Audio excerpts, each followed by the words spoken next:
wash your feet off.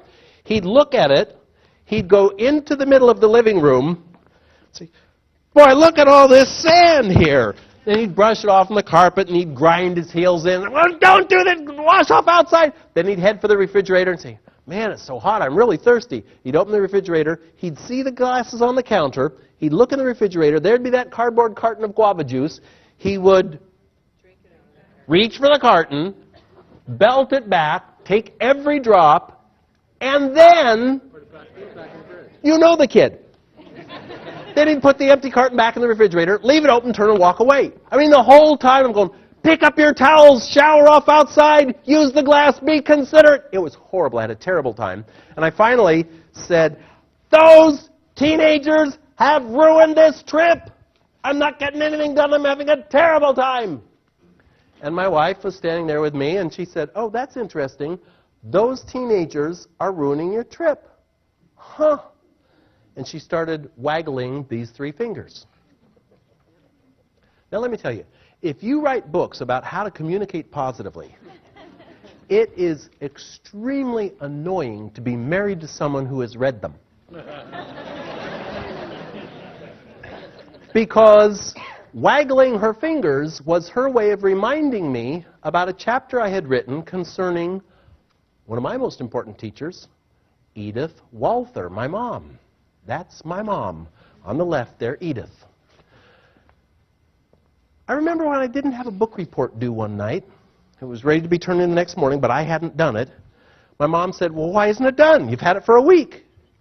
And I pointed at my typewriter and said, the typewriter broke. I had this sort of a aqua coral-colored Smith Corona typewriter. I said, well, the typewriter broke. And my mom pointed at the typewriter and said, oh, I see one finger pointing at the typewriter, but look where the other three fingers are pointing. And she made me laboriously, she went through each finger. What does this finger say? That one says the typewriter broke. What's this one say? This one says I shouldn't have waited until the night before it was due. What does this one say? This one says I should have checked the typewriter to make sure it was working. And what about this one? This one says I should have had a backup plan in case the typewriter didn't work, some other way to get it turned in. In other words, it's not the typewriter's responsibility to get the book report done.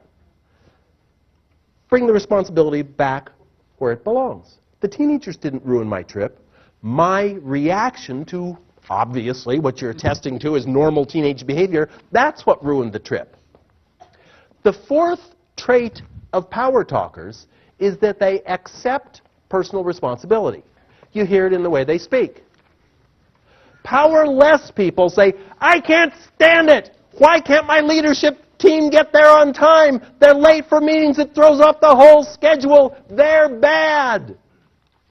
Power talkers pay attention to the three fingers pointing back at them and say, given that that's the fact, what can I do about the situation? Since people tend to be late for meetings, what can I do to alter my approach so that I can stress the importance of punctuality to them, given that this is their normal behavior? What can I do to change the way I react, the way I handle the situation? Power talkers accept personal responsibility. And there's so many examples of this in our daily interactions. Hey, suppose you're talking to a customer. Your gut tells you that this customer isn't really following you. They don't quite get what you're trying to explain. If you say, I don't think you really understand, what do they hear? You're stupid. You're not intellectually capable of keeping up with my very clear explanation. You didn't say that, but when you say you don't understand, that's what they hear. Power talkers recognize that responsibility lies with these three fingers, so instead of you don't understand, when you see that a customer doesn't understand what you're saying, you say, I don't think I'm doing a good job of explaining this. It's our responsibility. Ladies and gentlemen, you're here because you want to take control of the way your communication impacts others. If you say you don't understand, you and I need to make the leap to say, how is this going to affect the other person? When you say you don't understand, they're going to think, hey, he's calling me stupid. And there goes cooperation. Instead, to say, I don't think I'm explaining this clearly enough. Power talkers accept responsibility. And the fifth trait of power talkers is that they are very good at building cooperation. I got a surprise for you here. Next meeting with Carrie, who's a wonderful presenter, is not going to be here at the Star Theater. In fact, it's wherever you want it to be, because Michael is chartering a 757 and taking you all wherever you want to go. You can have the seminar anywhere. You get to pick. Where would you like it to be? Hawaii? I disagree. I disagree. What is your name, please? D? Interesting. D said Hawaii. I said I disagree. If you were standing where I am and you saw D's face, you would notice a change happened when I said disagree. Because it comes out of my mouth, D-I-S-A-G-R-E-E. But by the time it gets into her ear and hits her brain, she hears something completely different. What do people hear when you say, I disagree? You are wrong. What a bad choice. Weren't you listening to my story about Hawaii? What an idiotic thing. That's a wrong answer. I didn't say that. But the word disagree, those of you who took Psych, remember Psych 101, the principle of cognitive dissonance. Principle of cognitive dissonance is simply this. People like to be right.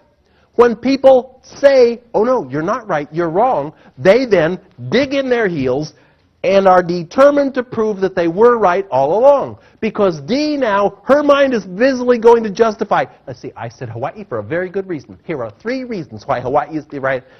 She doesn't hear what I say. She's busy justifying her position. If you say to somebody in a conversation, you know, I disagree with what you're saying, they now get the clear message that this is a showdown. Only one of us is right, and it ain't you. And therefore, they don't want to cooperate. So power talkers are very conscious of their need to create positive interactions with others and build cooperation. And in fact, it's the next trait area of power talkers. They're very good at creating cooperation. Where regular people might say, you know, I disagree with what you're saying, power talkers instead would say, you know, I understand what you're saying, and at the same time, let's also consider this additional information. In other words, it's not one of us is right and one of us is wrong. You're the wrong one. But rather, there's some value in what you're saying. There may be some value in my ideas. In fact, maybe we can come up with a third approach that's different from what you thought and what I thought. Let's take the best of both and put them together. Power talkers build cooperation. And sometimes that's a matter of avoiding things like we talked about earlier, but avoiding words that make people feel conflict. It's certainly avoiding words like disagree. And it is instead building in the direction of cooperation. How many people here are in the sales profession? So who's not then? Okay, only one wrong answer. We all are, of course. And in its essence, building cooperation is the process of selling. It's building cooperation. But funny, you know, you don't often go to parties and have someone say, hey, I'm a salesperson. You know, they're not. People aren't all that proud of it. And I notice for myself, you know, when I leave you this evening, I'll get a good night's sleep, I'll head back to Seattle tomorrow, and definitely, when I'm on the plane tomorrow, hey, when I close tonight and go back to my room, I'm played out. I'm talked out. When I get on the plane tomorrow, the person next to me will certainly say, oh, were you going to Seattle? Do you live in Detroit? No, I live in Seattle. Oh, well, what brought you to Detroit? You know, they want to start a friendly conversation. If I say, oh, well, I'm a speaker, and I write business books, and I was given a presentation last night, and they're thinking, oh, that's interesting. I've never met a speaker before. Now, what did you say? And they're thinking, okay, we've got 3 hours here. Give me a seminar. Now, what I really would like to say is, give me a break. I'm all talked out. I need to rest. But this would be rude, so I found the best way to handle it is I simply say, oh, me? I sell life insurance. Those of you in financial services know, this is magic. They will not, even though there's nothing to look at, they'll be glued to the window the whole time. They're not want to risk talking to a salesperson.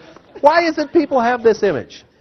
Let's go to the dictionary. Let's look it up. You know, the way dictionaries work, incidentally, is not some literary academician's write in the dictionary what words should mean. They instead literally send out postcards with a word written on it to thousands and thousands of people, and they ask you to write what it means to you, and then they compile those. Dictionaries, in other words, reflect common usage. They don't set usage. So let's go to Webster's. Let's look up sell. What does it have to say about sell? Well, let's see. It's pretty small print, but there are some words that jump out, like betray, cheat. Oh, I have not altered this definition. This is in Webster's. This is the definition of sell. Let's hold it. Let's get a closer look. This can't be right. Let's get a closer look here. Let's see. To deliver or give up in violation of duty, trust, or loyalty. To betray, especially foolishly or dishonorably. To deliver into slavery for money.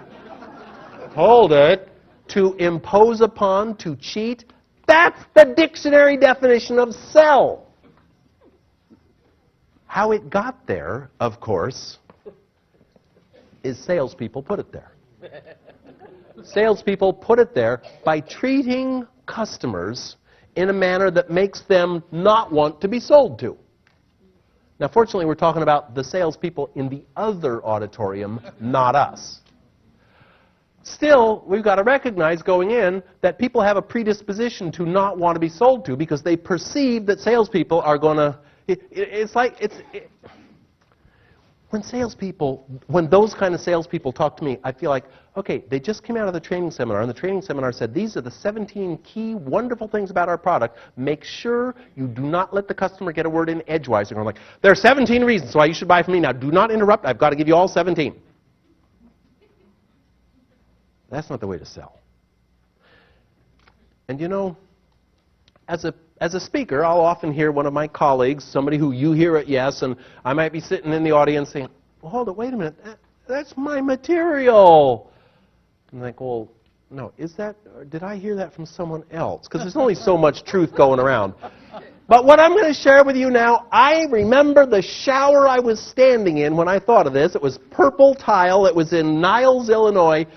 If you ever hear anybody talk about CPR selling, that's my material. Here's the best way to sell. First, quit closing sales. Because remember, we're here tonight talking about the impact language has on us and our behaviors. What is in your words is in your mind, is in your actions. Well, closing sales, that means like, I got the signature, I've got the money, I'm out of here. And no wonder customers feel like they're really romanced when they're prospects. And when they become customers, it's not such a pleasant experience. So let's remember that if you use terminology, common terminology like closing sales, there's that link, that connection between your mouth, your brain, and your behavior. If you say you closed the sale, it's like giving yourself permission to walk away and abandon this customer. Because every customer conversation is not a closed deal. You don't close sales. Every conversation is a step in the direction of nurturing a long-term relationship. And so I want to have you purge closing sales. Just get that term out. And instead, when you're talking about a situation where you would normally say, hey, I closed a sale, instead talk about having initiated or opened a relationship. Instead of talking about a customer service problem you had to solve, talk about nurturing the relationship and extending the relationship because, of course, profits in business result from long-term customer relationships. That's why earlier we focused on building referrals. Referrals come from customers who are pleased with their relationship. They don't give up referrals to those with whom they don't have a basis of trust. It's all about building long-term trust. So instead of closing sales, I want you to administer CPR. And I'm not talking about, knock them down to the pavement and start beating on their chest. Instead, CPR is an acronym that stands for what I believe to be the 3 simple and typically overlooked guides to good selling. The first is to ask questions. The number one mistake salespeople make, no matter how many books, videos, seminars they go to, salespeople talk too much. The best trait a salesperson can have is to ask good questions. They come in 3 varieties. Open-ended question, for example, those of you who are in real estate sales here, is not to say, Let me tell you about the 7 houses I have listed in this area, and let me tell you why my brokerage is the best one. Let me tell you why I'm wonderful. The best thing to do is to say, tell